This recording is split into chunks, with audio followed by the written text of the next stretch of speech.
Ramadan Mubarak, Warabash. The ISIS is going to continue to cause problems for the Syrian Arab army. ISIS is operating in small pockets in Deir ez-Zor and the Badia Desert, just like ISIS is a problem in Iraq, in the Anbar province and Hamrian Mountains and other areas. What is important is for the central government, for the Damascus security forces to stand strong and continue to have offensive operations to find ISIS and hunt them down and capture them. Well, here's what we know. More than 10 years ago, the United States began partnering with the YPG, the Kurdish led Syrian Democratic Forces, and that partnership was successful to defeat ISIS. Now we see these pictures of Americans leaving bases near Hasaka, and there's also an American base near Rumelan. We know that it is up to President al and his Ministry of Interior to use their experience. They know the jihadi mindset and they need to go find ISIS where they are and stop them. Well, the United States is continuing to support Syrian security forces. The United States has conducted more than 80 airstrikes in the past 3 months to defeat and target ISIS sleeper cells. And the United States will continue to share and provide intelligence information and other advice for Syrian security forces. The United States is going to continue to support the Syrian government. And President Trump has said publicly many times that he is a good friend and he respects President Ahmad al Shara. And the United States wants Syria to be a safe place without any terrorist groups like ISIS.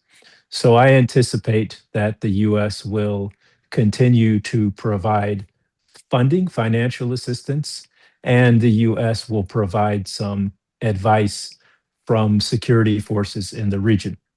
And the troops, the American troops, are moving into Kurdistan region and they have moved into Jordan. So they are very close if they need to go back and provide direct assistance on the ground for anti-ISIS operations.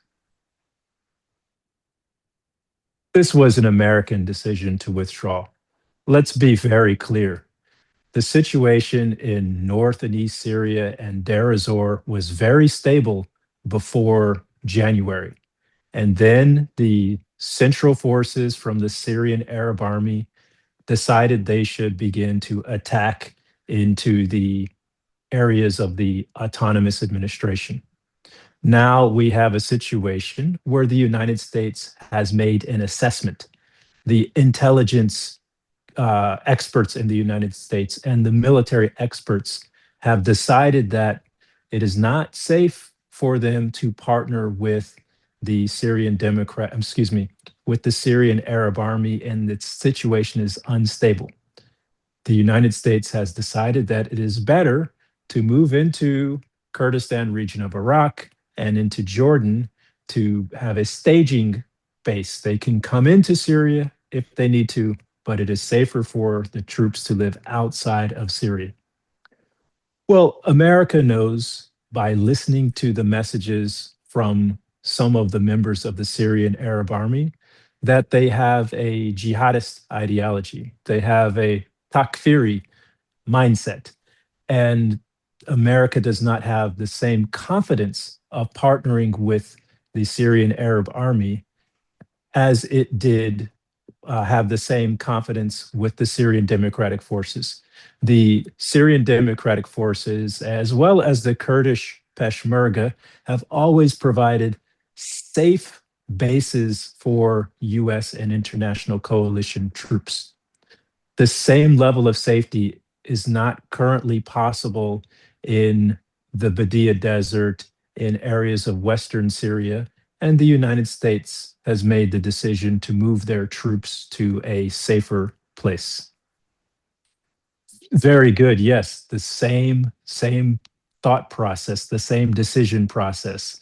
Moving the detainees from Syria to Iraq is associated, is connected with the decision of moving the American and international soldiers from Syria to Iraq. But we know this move is going to take some matter of days. It is not an instant move. It's the U.S. is not scared. It is a movement that is made because of the long-term success against ISIS and a decision that it will be better and safer for U.S. troops to be outside of Syria. We have seen statements from President Ahmad al-Shara that he is going to protect minorities. We have seen his presidential decree number 13 to allow for Kurdish rights and Kurdish language. But this will take time for everyone to see the example. Let us not forget, we must remember Kobani is still under siege. Why is the Syrian Arab army around Kobani? People in Kobani are not wanting to fight the Syrian army. They are not a danger. The people in Kobani, they are Syrian, mostly Syrian Kurds. So we need to see President Shara pull the troops back, pull the Syrian Arab army back, and Kobani should be normally part of Syria just like everywhere else.